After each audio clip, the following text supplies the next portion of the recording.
What is going on, everybody? Welcome in to the reveal of the number 28 team in my 2021 NFL Power Rankings with a deep dive into the Atlanta Falcons. And I was hinting at on Twitter the other day that number 28 was actually going to be a big surprise here in this series. Well, the Atlanta Falcons said, hold my beer, watch this surprise, and traded away Julio Jones. And after making my adjustments, the Falcons came in right here at number 28. So perfect timing on that. Definitely lucked out there. Don't have to do any revisionist history, with these rankings. These are the 28th ranked Atlanta Falcons. We got a lot to talk about here, so we are going to hop in. But first, please do hit that like button down below, guys. If you want to support the series, that is the easiest way to do it right there. We're off to a great start with this deep dive series this year, and you guys hitting that like button is a big part of that. Also, if you're new, if you enjoy, make sure you subscribe and turn on notifications. You're not going to want to miss an upload as we count down to the number one team in my power rankings throughout the summer doing these deep dives. So appreciate you for sticking around for more. But the Falcons, man, about 2-3 months ago made that big decision to restructure Matt Ryan's contract, kind of signaling to the league and to us fans that they're going win now, and they're going to try to milk out whatever is left in Matt Ryan and try to, push that Super Bowl window to its limits. And because of this restructure, they can't really get out of Matt Ryan. And they did it again by drafting Kyle Pitts at number 4 overall instead of a quarterback there, Justin Fields, a highly perceived quarterback prospect. And now, obviously, the trading away of Julio Jones definitely, let's just say head-scratching, to say the least. It may have not been totally in their control. They may have really wanted to keep Julio, and he clearly kind of wanted out here, so maybe not all their fault. But regardless, we are sitting here kind of scratching our heads with where this team is as an organization, and I think it's a very legitimate and reasonable conversation to ask, should this team have been a little more, forward thinking and taken Justin Fields? And that's going to be the narrative, whether Falcons fans like it or not, over the next 2 or 3 years, because they have to build around Matt Ryan fast. And if Justin Fields is good in there in Chicago, you're gonna have some very legitimate questions to ask of these Falcons. But that is just a hypothetical. Let's talk about what is here for the Atlanta Falcons, recapping what was a very busy offseason here in Atlanta. So obviously the coaching is being completely overhauled here. Dan Quinn is now out. They are kind of trying to make up for letting Kyle Shanahan out of the building. That was one of my original takes on this channel, was after that Super Bowl push, the NFC Championship. I said this team was going to deeply regret not making it work and making Kyle Shanahan the head coach, because Dan Quinn just didn't bring much to the table. And that was controversial at the time, but my goodness, did that play out. Dan Quinn just never able to elevate this team, and it reached its boiling point. He is now out, and they bring in Arthur Smith, who is the Kyle Shanahan disciple of this offseason cycle. He was not necessarily under Kyle Shanahan, but it is the Shanahan system through and through with that wide zone play action shot influence. So they are replicating what brought this team so much success in Matt Ryan's MVP season and the year they went to the NFC Championship with the best offense in the NFL. Meanwhile, Dan Quinn's defense has never been a game changer for these Falcons. So that's the big coaching change. Dirk Cutter, obviously the offensive coordinator, is out, and Raheem Morris is also out as defensive coordinator. I liked what Raheem Morris did. I would have loved to keep him around here. This team really wanted to play for him as well. They're going to the older veteran Dean Pease there as Raheem Morris heads to LA to coach the Rams. But the staff is being overhauled here. That is going to be a massive focal point of everything we talk about in this deep dive. Obviously, Julio Jones out. Alex Mack out. I don't want to call Alex Mack a franchise legend, but he has been a staple at center for a long time, and they're going to be leaning on youth to replace him there. Almost the entire secondary is gone, especially in that safety group, the slot corner. everyone's gone. Ricardo Allen, DeMonte Keyz, Keanu Neal, Darqueze Dennard, that whole part of the secondary out and needing to be replaced. So significant turnover over the last 3 or 4 months for these Falcons as they try to put this thing back together. And some of the additions here, you're going to look at the drafting of Kyle Pitts being highly significant, along with Richie Grant, their second-round pick at safety, who's going to start here. They don't have an option. So some of those big rookie additions, hoping for day one impacts from those guys. And then Mike Davis coming in at running back. You'll note that Todd Gurley is not a key departure at running back. He was very much replacement level. Mike Davis was actually really solid for the Panthers, so hoping to get an upgrade there. We'll talk more about these individual players as we go here, but we are going to start with the quarterback ranking as we begin to go through this roster and rank each position group, how they stack up against the rest of the league. So Matt Ryan ranking 10th in the league for me. I still believe in Matt Ryan despite his age and the fact that I probably would have drafted Justin Fields just because of the window here. I don't know if this team's going to get a chance to either draft high enough to get a quarterback like Justin Fields, or if the class is going to be good enough for a Justin Fields caliber prospect to be there. So we'll leave that conversation in the past at this point. We are sitting here with Matt Ryan, who to me is just on the borderline of a top 10 quarterback still. And it's funny because after he won MVP, I was screaming from the rooftops that he is so overrated, the most overrated player in the NFL, that he's not this top 3 quarterback that he was being discussed at the time, that he got Julio Jones and Kyle Shanahan and this amazing system and got that MVP and put up this great year. But now here we are, and I'm like way higher on Matt Ryan because my opinion on him hasn't changed that much. I don't think he's that much of a different quarterback from his MVP years. It's just everything around him has changed. So I still firmly believe in Matt Ryan.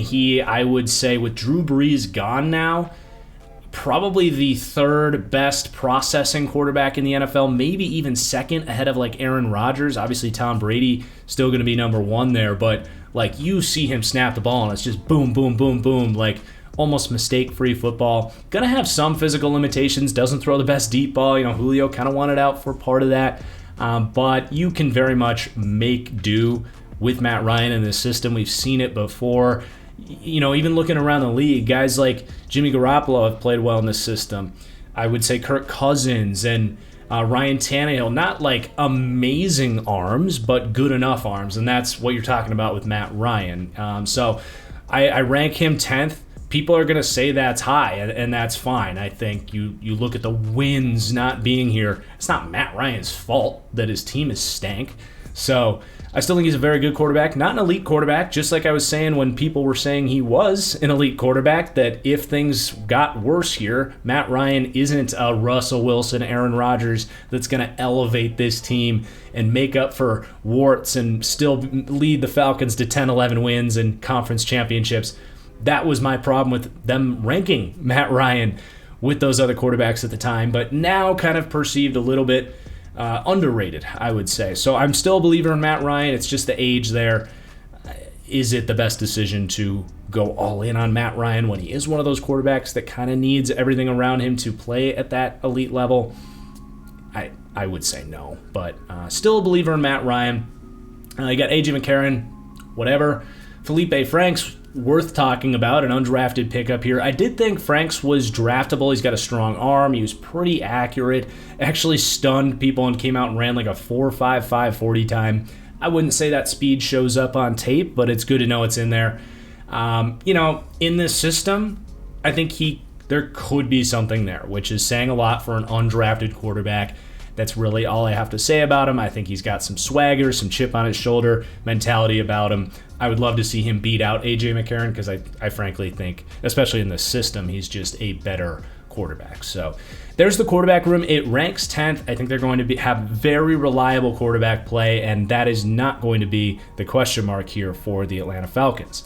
The running back room, certainly going to be a question mark. Now, it's a good position group to rank lowly. They're going to rank 31st at running back. So I mentioned bringing in Mike Davis.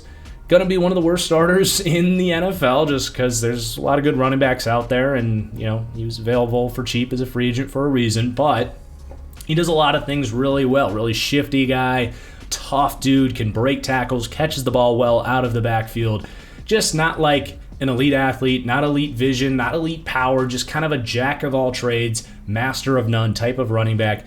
He's a quality starting running back, and even though they rank 31st, that's fine. But the difference, I would say, between the Falcons and some of the other lower-ranking teams with this running back position is the lack of players after their starter.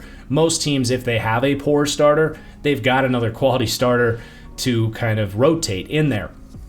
And it's not really the case with the Falcons. I actually rank undrafted free agent rookie Javian Hawkins as the second best running back on this team. Now, I like Javian Hawkins a lot. To get him as an undrafted pickup is amazing. And he's a completely different style from James Robinson, but Javian Hawkins has a chance to be this year's Phillip Lindsay, Arian Foster, James Robinson, that undrafted running back that just repeats the narrative of this is why you don't draft a running back early. I think Javian Hawkins would be the most likely guy to be there. As a player, he is ultra explosive, really good contact balance and shiftiness, excellent receiving skills. Thought he had pretty good vision as well, and just a really shifty dude in space. So, explosive guy in this system. You're going to get those comparisons to those really fast, explosive running backs that have had success in this system, talking about guys like Raheem Mostert in San Francisco, Aaron Jones in Green Bay, in that mold here for Javian Hawkins. So definitely someone you want on your radar for you fantasy football players out there. And I like Mike Davis, but if Javian Hawkins is legitimately good, I don't see him holding off Javian Hawkins all season. You got Kadri Ollison, who's going to be kind of the power back here. Just, hasn't gotten a ton of opportunities, but just hasn't been anyone of note when he's gotten those looks. So I don't know. I kind of liked him coming out of Pitt, but not expecting much there. Tony Brooks-James and another undrafted rookie, Caleb Huntley, who's just really unathletic. Like, whatever. It's either going to be Mike Davis or Javian Hawkins here, or they're going to have a really bad running game. But as we've seen around the league, you don't necessarily have to have great running backs to have a great running game. And we're going to continue to talk about this system in the offensive line and why it might not be a problem that these running backs are not very good. But with that said, they are going to rank 31st.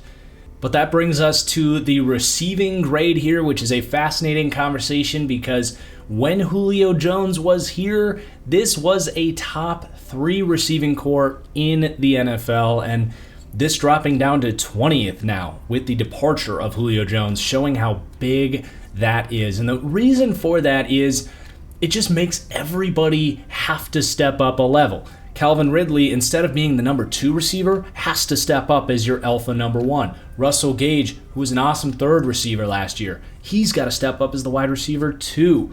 You got to lean on Olamide Zaccheaus to get consistent, significant playing time. And you lean on Kyle Pitts to be, as a rookie, a legitimate, borderline elite playmaker here, which he's very capable of, but it just adds so many question marks to the mix because with Julio there, I think all those answers are yes. Calvin Ridley, phenomenal number 2. Russell Gage, great number 3. Zaccheaus, great kind of decoy 4th option. Kyle Pitts, as a rookie, coming in, whatever you get from him is house money with everybody else around here. But it just amps it up for everybody else and adds a lot of uncertainty. So let's run through kind of what those question marks are and what we can expect from these guys.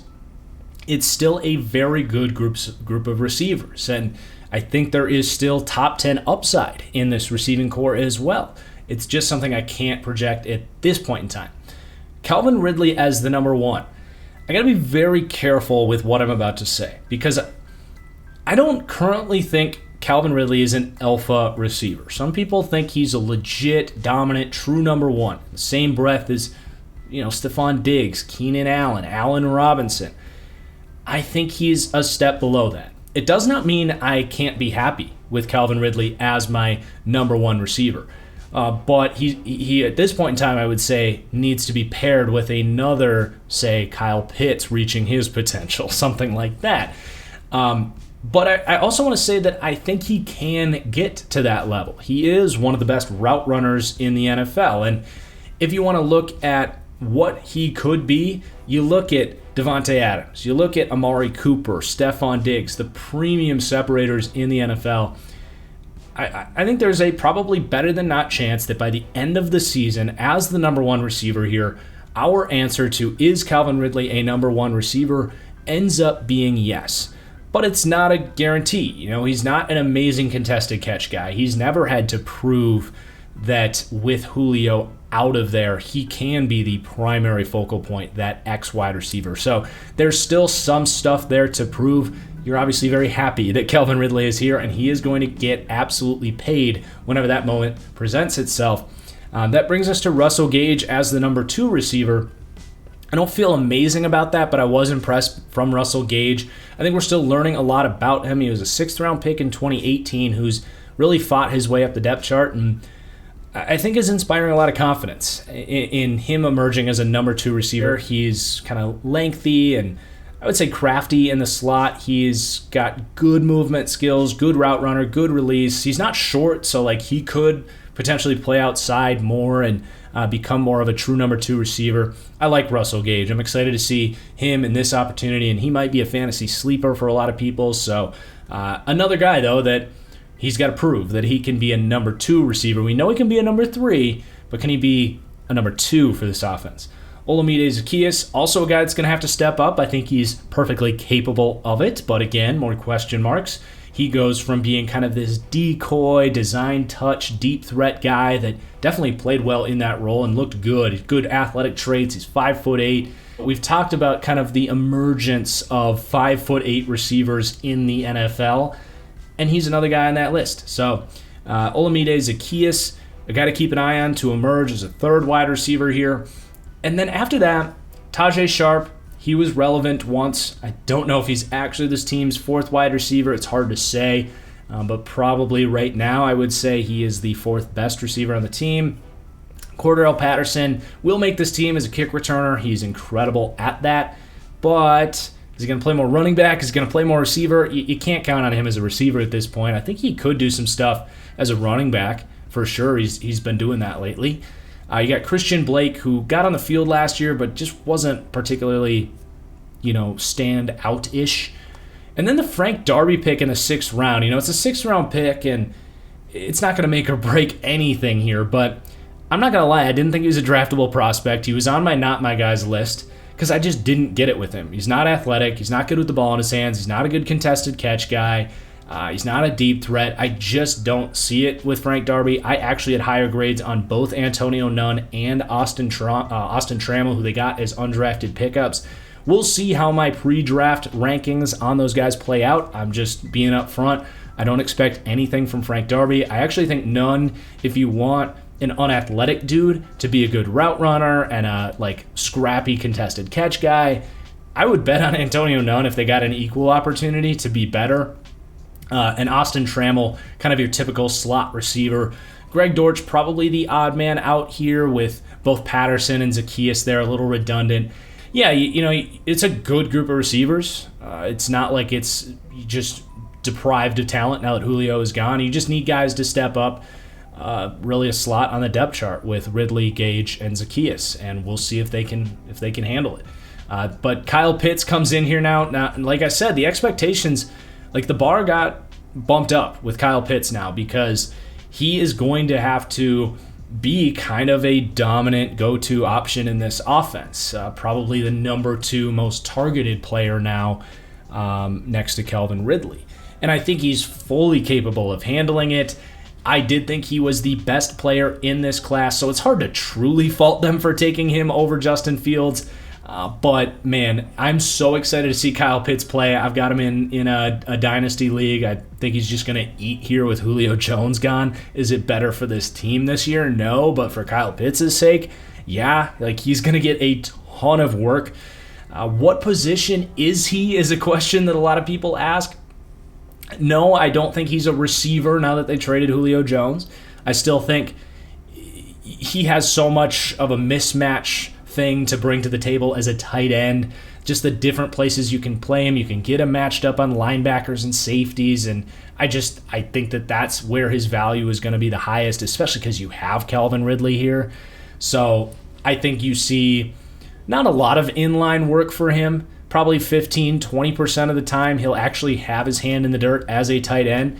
I would say 60+% of the time we're talking about a slot receiver or that wing kind of H tight end situation as kind of the offline tight end where he's not kind of asked to fly off the ball and block the defensive end, but maybe climb to the second level on a stretch run and find a linebacker that I think he can definitely handle. He's a very willing blocker. He's not a bad blocker, but he is built like a receiver. So you probably don't want him putting his hand in the dirt and blocking defensive ends. I don't think that's going to end well, and I don't want him beefing up either because you're going to lose some of that shiftiness that he brings to the table as a route runner, which is just rare.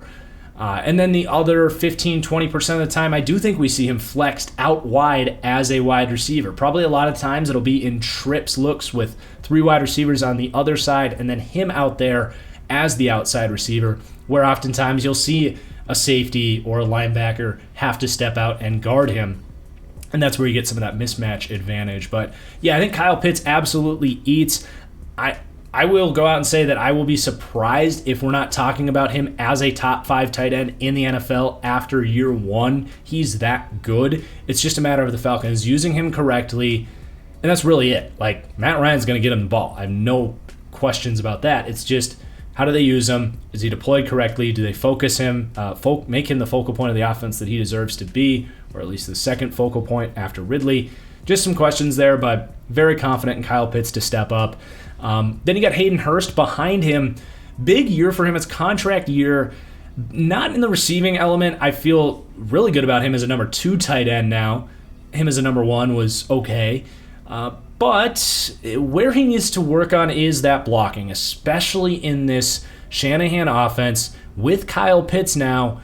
If Hurst wants to be paid, whether it's here or somewhere else, he's got to put his hand in the dirt and start blocking people because he is not a good blocker. It's a big reason I believe Baltimore wanted to get rid of him because he was a liability in that aspect, and the development just hasn't been there. So it's time, Hayden Hurst, to man up, start blocking some dudes.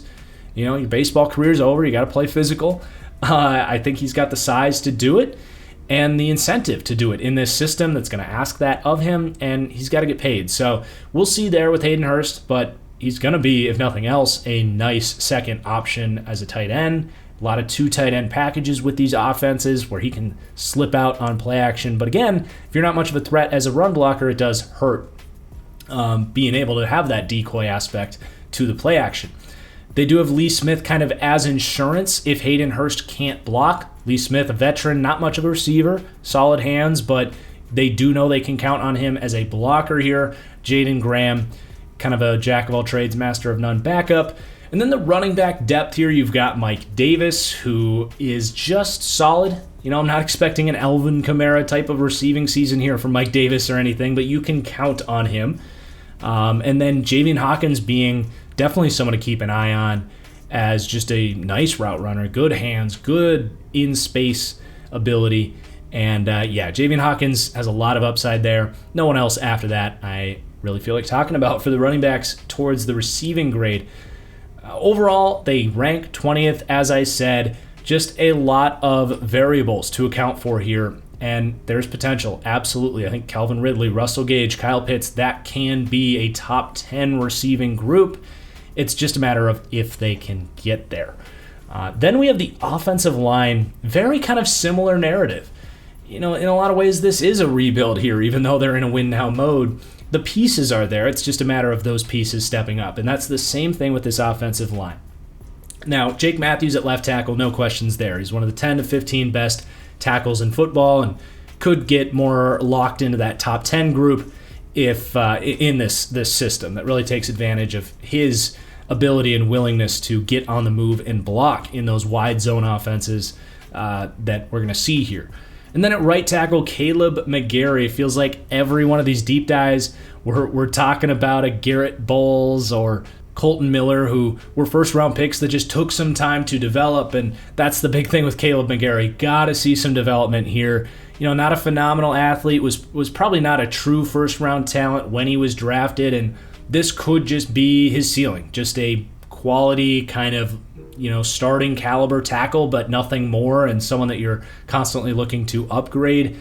That's what he is right now, but he was a first-round pick, and they have expectations for him to take a step up. Now, this is tough because I genuinely believe in this combination of Jalen Mayfield, Matt Hennessy, and Chris Lindstrom to be so fun. The issue is I can't make giant assumptions that it's going to be great in this season, but if it is, I will be the last person to be surprised because Matt Hennessy is one of my dudes.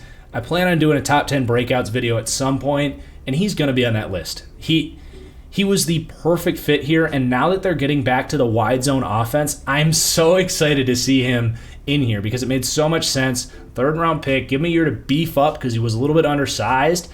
They let Alex Mack go. It's just so perfect. They even bring the system that he belongs in back to Atlanta. So just super excited for him. He gets a grade of a 70, and that's even projecting a little bit. I mean, he could be a star center. I really believe that. It's just a matter of showing it. And then Jalen Mayfield at left guard. I love this. He was technically a tackle on my board, but I would have liked him so much better as a guard. This is super controversial, but I think he should, if he was just a guard prospect, he to me would have been in the same conversation with Elijah Vera Tucker. Now I'm alone in saying that, but I believe it. So I'm super excited to see Jalen Mayfield here as a third-round pick. He's got to win the starting job first, but right now they're listing Willie Wright as the starting left guard. Come on. They're going to start Jalen Mayfield at left guard sooner rather than later.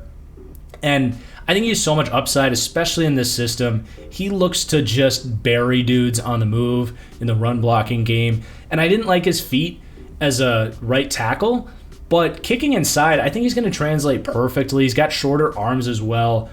I think him and Matt Hennessy have so much upside together. And Chris Lindstrom was several years ago discussed, as other people have talked about, like Elijah Vera Tucker, as this potentially elite guard. And he really came on last year. He's definitely underrated. So left tackle to right guard, I know I can't rank Mayfield and Hennessy super high, but I'm very confident in those guys. Might take some time to grow there, but I believe in the left tackle through right guard setup. And Caleb McGarry, I can take him or leave him, but if everything else is good, he's going to be in a situation that is conducive to him developing. So I rank him 25th on the offensive line. I think they'll exceed it. It's just there's so many, there's so much uncertainty there with that group. You can't project everything to just be perfect there. So I do like the future outlook of the starters. The depth is some of the worst you'll see in the league. Really, the only two guys worth talking about is Matt Gano and Drew Dahlman. So Matt Gano stepped in as a depth piece, tackle, guard kind of guy, but whatever, he's low-end depth. And then Drew Dahlman was a fourth-round pick. He is insurance for Matt Hennessy, if he isn't this guy that I'm selling. Very similar prospect coming out of Stanford. Undersized center, really athletic dude, can get up on the move, and a perfect scheme fit. So he's insurance at left guard as well if Jalen Mayfield isn't good there. You got some flexibility. Hennessy played some guard last year, so he gives you some internal insurance and flexibility, and he's got upside in this system. So, I like how he projects for the future, but as a rookie, he's really light, not expecting much. He will get manhandled by the power rushers on the inside in the NFL. And then, everyone else, you got Willie Beavers, William Sweet. One of those guys will make it. And then those guards, I recognize some of the names, but I couldn't tell you the first thing about any of these dudes. So Josh Andrews, the only other guy there who's got some experience, but you're hoping Dahlman can be better than him as a fourth-round pick. Offensive line ranks 25th. It kind of hurts me because I just look at this lineup and I like it. I think this can be a really exciting group, but in September of 2021, you can't rank this group too high. They just have too much to show and too much to prove. So the offense as a whole comes in 14th. They're going to be helped out by the 11th ranking for their offensive coaching. I love Arthur Smith. I think he was the most qualified candidate that got a head coaching job, and I'm excited to see him implement this Shanahan offense back here in Atlanta. So they rank 14th, and we obviously presented a lot of question marks on guys that need to fill in and step up and develop. If a lot of those things happen, it's still probably going to be a top 10 offense, and they're probably going to exceed this 28th ranking and win some games and a lot of shootouts. But the defense, oh God, this defense is ugly. Let's just get that point out of the way. They rank 29th for the defense, so at least there's 3 defenses maybe worse than them. They have some players, but with Dean Pease coming in, do I have a ton of confidence in him to just reinvigorate this defense in an aggressive 3-4 scheme coming over from Baltimore that leans on really good cornerback play? I just, no, I don't have any confidence at all. This could be the worst defense in the NFL. That's really their floor. They do have a good home field. Get that dome rocking, so I like that. But yeah, let's get into it. Let's start with the run defense here, where they're going to rank 28th. So these guys play hard, but they're kind of infamously really undersized, especially with these linebackers. But we always start with the interior defensive line when we talk about run defense, because that's the easiest and best way to impact the run. And, you know, they're decent on the interior. You know, if they're going to go 3-4 here, you know, they're going to be a little multiple, but they've been 4-3 for the most part over the last 4 or 5 years. Dean Pease has historically been very 3-4 heavy, so that's the way we're painting it right now. Tyler Davison would probably be the starting nose in that situation. He's the guy that has the size to play that, and he's fine. He's just kind of a well-balanced, good, kind of low-end starter, so you could do worse there. You got Grady Jarrett, who is just maybe one of the more disrespected superstars in the NFL. A better pass rusher than a run defender because he is a little smaller, but he plays the run super well for a shorter 300-pound defensive tackle. So he is the best piece for this run defense. And then Marlon Davidson, I do like how he projects as a 3-4 defensive end. Over the last 2 years of his career, going back to his final year in college, teams have been trying to kind of make him this edge player, or at least kind of that Michael Bennett role. His size profile is an NFL defensive tackle, so I hope the new staff kind of makes him more of a natural 3-4 defensive end. You know, he's a little bit lighter, but that's why a 3-tech is perfect. A 4-tech is perfect in a base 3-4 system. I think he could get really comfortable, and he got limited playing time last year, but actually played the run pretty well in that opportunity, so I don't think he's going to be an issue for the run defense. I think he is a nice piece to potentially have a nice step up in year 2. I've talked about how the defensive tackle class last year had a really rough entry into the NFL with the COVID season. Marlon Davidson was a part of that. Took a long time to really get that playing time. So I do like the way he projects here. The interior defensive line depth, however, is really poor. The worst defensive line depth we've seen so far in these deep dives. John Kaminsky is also kind of a hybrid defensive end type. If you go base 3-4, he would be a defensive end. Base 4-3, he's a defensive end in that system as well, but more of an edge piece. But he's probably the best run defender you have. He is a little bit lighter and undersized. Maybe more of a pass rush specialist here in 2021. Deidrin Senat just hasn't been that guy who they spent, a third round pick in 2018. He just hasn't really been able to be a stable for them. They take Taquan Graham out of Texas. Good kind of 3-4 defensive end, hybrid piece right there with Kaminsky and Davidson as far as what role they'll play, but not getting much run defense from him early on. Jonathan Bullard, same thing, kind of a hybrid defensive end type. So they do have some pieces to maybe go base 4-3 here as well with Kaminsky and Bullard and even Davidson if they want to go back to that. And then Onkow, Slayton, Sagapolu, whatever. It's not a good interior defensive line group. Then the edge, do keep in mind, guys, these are run defense grades. I've seen a couple people saying, oh, you ranked this guy way too low. Like Josh Allen got a 70 for his run defense, but he's an 80 for a pass rush. Do keep that in mind. Dante Fowler is a abysmal run defender. Always has been. It's not his game. Ideally, you're able to take him off the field on early downs, but they don't have the bodies to do that. So he's a liability in run defense, and that's maybe an understatement. I do like the signing of Brandon Copeland. I think he fits this system perfectly. Has just been a very consistent run defender, and is a guy that could potentially relieve Dante Fowler if some of these other guys were to step up, like maybe Barkevious Mingo, who's played a ton of snaps in this league, is an earlier down player, with Fowler being more of a rotational third down guy. Then you got Steven Means, Tuioti Mariner, actually not like terrible like backup edge guys, but probably more like 4-3 defensive ends. They'd have a hard time plugging in as base 3-4 ends, I think, or outside linebackers rather. And then the draft pick of Adetokunbo Ogundeje, I was not a fan of this pick either. So I love their first 3 rounds, but this pick and the Darby pick, I did not see it with either of these players. Definitely an undrafted grade here. I think he got lumped in with a lot of other Notre Dame defensive ends, guys like Dalen Hayes, that all, they fit the mold. 6'4", lengthy, 260 plus pounds. But Ogundeje does not play up to that size. He plays super soft against the run, just got bodied snap after snap, and offers nothing as a pass rusher. So, man, I don't see it with him. Hopefully I'm wrong and he has a great, just illustrious career, but that's not what I'm projecting.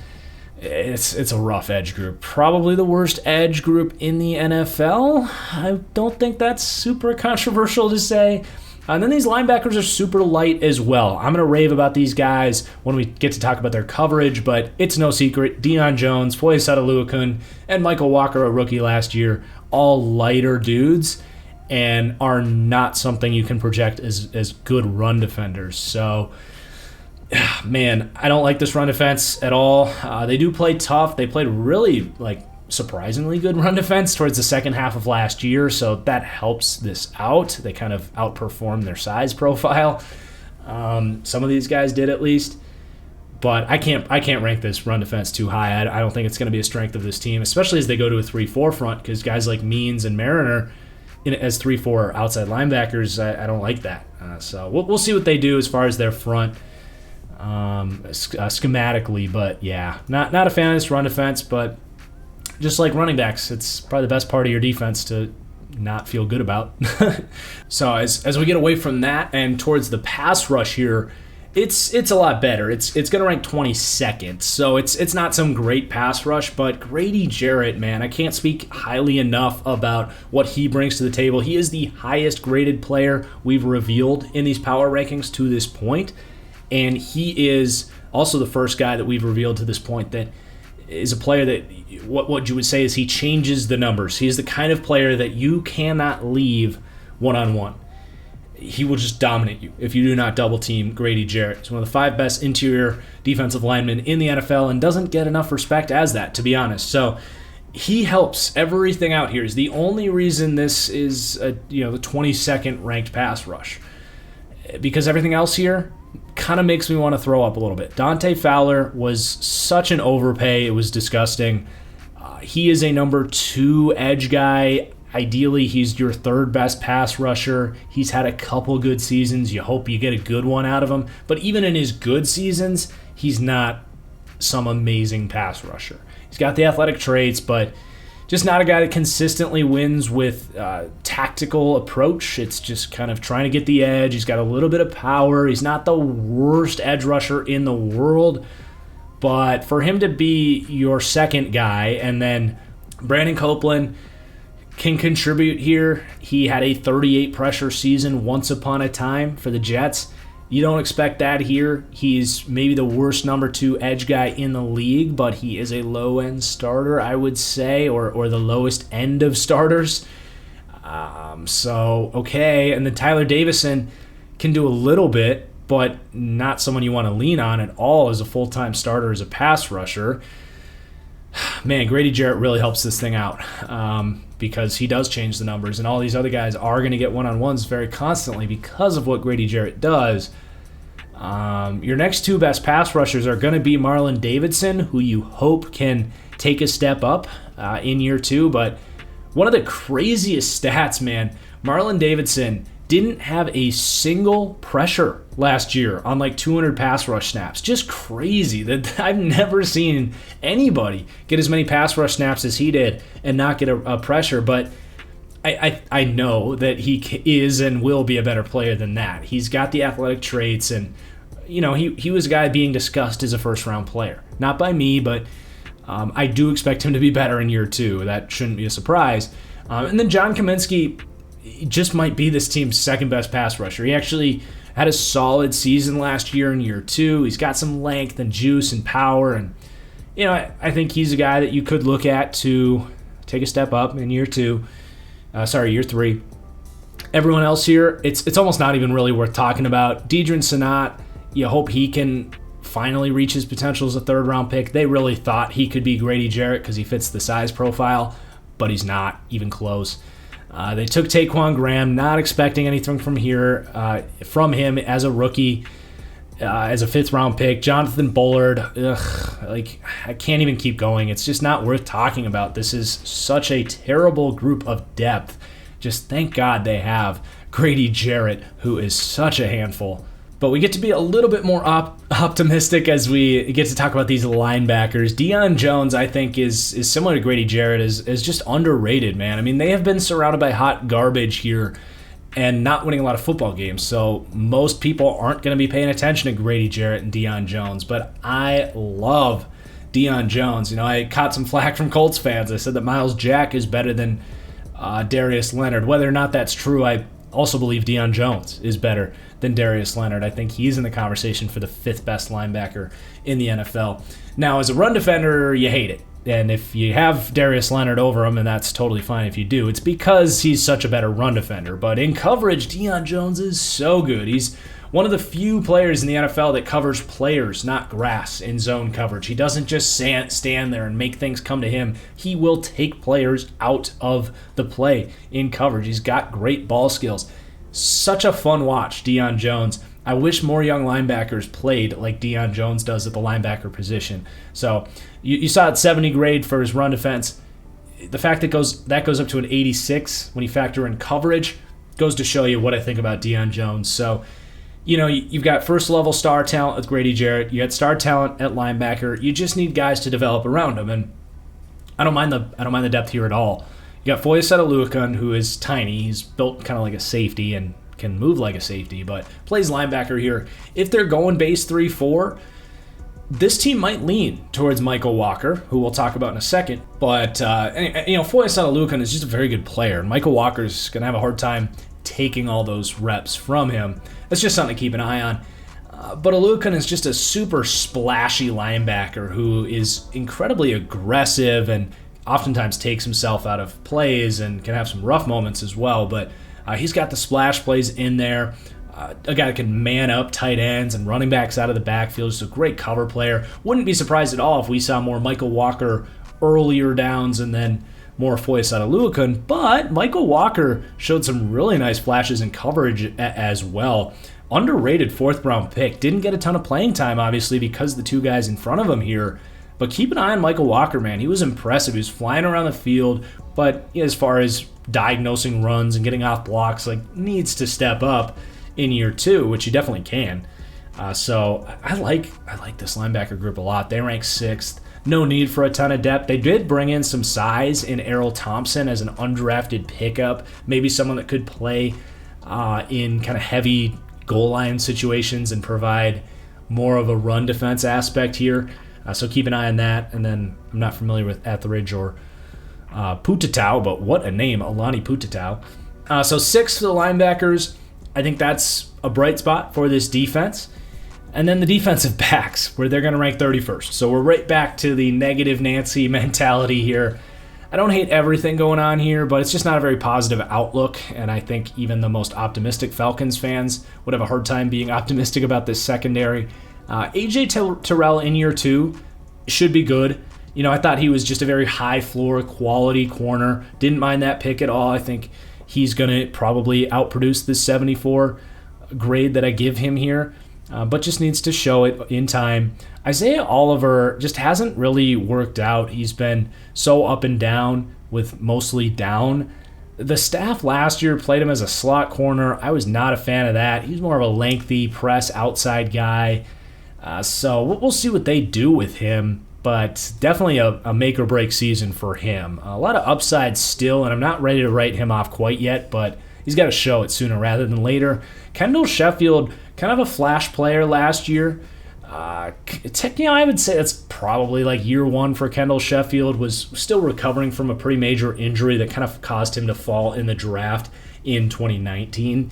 And, he got to see a lot of playing time last year, played a lot of outside corner, and like I said, there was some splash moments in there, and I thought he showed some good zone instincts when I watched him on the All-22 as well, which was not something I would have said about him coming out of Ohio State. So a super high upside player, but has just been so polarizing and up and down when he's been on the field. So between Sheffield and Oliver, it's really hard to know what you're going to get. Definitely some upside with that group and a lot of athletic potential. Same thing with Fabian Moreau. I feel like we don't fully know if Fabian Moreau can be a good player. Another player that showed some really nice flashes, was kind of buried there with a good corner group in Washington last year, but lengthy, really fast, athletic player, and I think still has a chance. And look out for him to compete with Isaiah Oliver, for example, if Oliver can't put it together.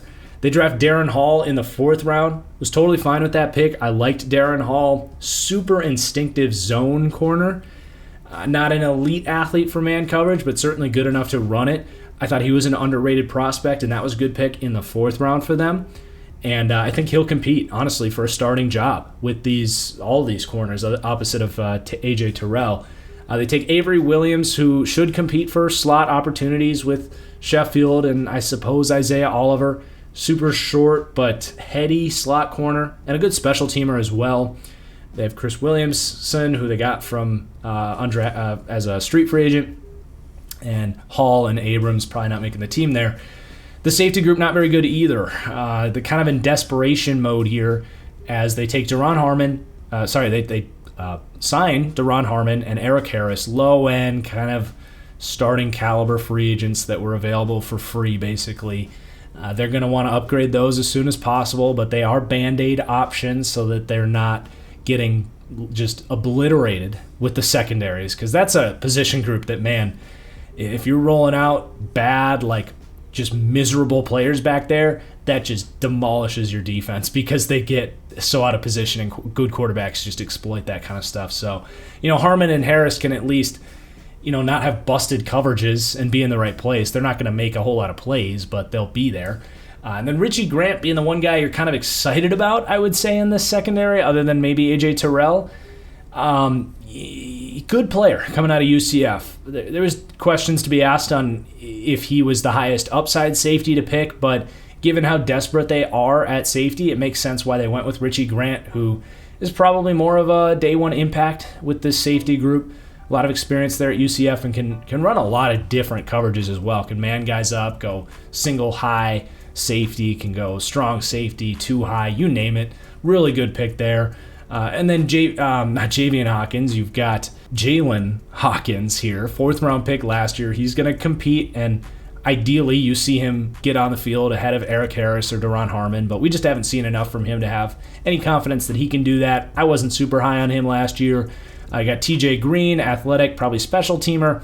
Some interesting undrafted pickups here. I think one of these guys makes the team, whether it's Marcus Murphy or Dwayne Johnson Jr. No relation to The Rock, by the way, but Marcus Murphy was a surprise true junior declare, but a good athlete, so you just hope there's something there. Not a whole lot of film to speak of as far as production or looking good on the field, but is a young athlete that you hope you can develop. And Dwayne Johnson, more of a bigger, strong safety, who was a decent undrafted pickup from them. I would say one of those two should make the team. So the secondary, ranking 31st here. It's part of what makes this such a miserable defense, and just so many question marks across the board. There's not going to be a lot of disputing this ranking going on in the comment section, I don't think. So next, a recap of the team: 28th overall, 14th for offense, 29th for defense, and then special teams ranking going to come in 26. Young Hoku had a nice season as the kicker, and they got some good coverage guys. It should be a decent group of special teams. Not going to make or break their season, I don't think.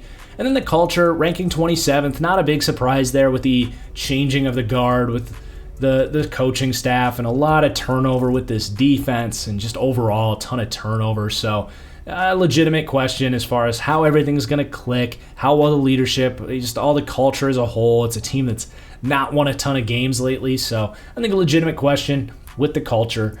And then the strengths and weaknesses here. Quarterback consistency and quality is definitely a strength here. I mentioned top 10 quarterback play. That can take you pretty far in the NFL typically. But also the consistency aspect that you get from Matt Ryan. Even as you slide up the board, there's obviously better quarterbacks, guys like Josh Allen, Lamar Jackson, but I don't know if you're as confidently getting the consistency aspect that Matt Ryan gives you. I think just with the accuracy and the processing, you know exactly what you're getting on a week-to-week basis with Matt Ryan. And then the return of this system as well, with the offensive coaching being a strength on top of that with Arthur Smith. I think that's going to play well for this offense. And then coverage at linebacker is a total strength. This is a team that is going to be able to, attack the middle of the field with their coverages and take out tight ends and that kind of stuff. So those are the strengths. And then the weaknesses, just unproven offensive line. It hurts me to put that as a weakness for this team, but as optimistic as I am there's probably going to be some learning curves with all of the young talent there. The secondary, an obvious weakness. And pass rush versatility. After Grady Jarrett, I think certain matchups, it's just man, everyone else is just going to get bodied against good offensive lines if they just double Grady Jarrett. So that's definitely a question mark. And then I put a potentially rudderless culture in reference to the trading of Julio Jones and this team kind of being stuck at a crossroads and not really knowing what they want to be. And if this team starts losing games early on, just as we saw last year, but even to an exaggerated degree, I could see things getting out of control and this defense getting obliterated and the offense not clicking and a lot of the optimistic outlooks that we've projected here not coming true. So it's just something to note, and let's go ahead and talk about that schedule and how they could start. So I have them beating Philadelphia in the opener and then ripping off 3 losses against some good teams. They have to play the Jets in London. I think they can win that game. I will give them that win. But then at Miami, Carolina, at New Orleans, not necessarily easy, but some winnable games there for sure. I think we've seen a lot more difficult starts to teams' schedule. I have them starting 3-5. They could certainly do better, and this is the kind of team that it can go the other way. We talked about with the rudderless culture. They could get on path really nicely if some of these things click. They start winning games earlier. This schedule, I don't know if I would say it's favorable towards that happening, but it's not going to be the worst start to a team's season. But they're going to have to be clicking by this point because they got at Dallas, New England, at Jacksonville, Tampa Bay, at Carolina, at San Francisco. That's a rough slew of games right there. And then finishing out with Detroit, at Buffalo, and New Orleans. Got them finishing 5-12 on the season. Their over-under currently listed at 7.5 based on the website I was looking at. I bet that goes down with the Julio Jones trade. So if it's 6 wins or 6.5 wins, that's probably about right. Probably better bets to be had out there. But at 7.5 wins, I don't think they're going to push that, really. I mean, I think their ceiling is 8 wins here, and their floor is 4 wins. It's just probably going to be a transition year. If all these things go right with the receivers and the offensive line and some of these defensive pieces, you could have a lot more optimism heading into next season, but I just think they're a year away from getting to that window that they think they have with Matt Ryan. I really have a hard time post-Julio Jones trade seeing this being a playoff team, and that's why they come in here 28th. But that is going to do it for our Atlanta Falcons deep dive. We're going to see in about 3 days for the next one, the number 27 team. I mentioned going to be a bit of a surprise, so make sure you subscribe and turn on notifications so you don't miss out on that upload. Let me know in the comments down below as well who you think that team's going to be. What did you think of this ranking and this breakdown of the Falcons? And as always, please do hit that like button to support the series as well. But until the next one, guys, cheers, and we'll see you later. Peace.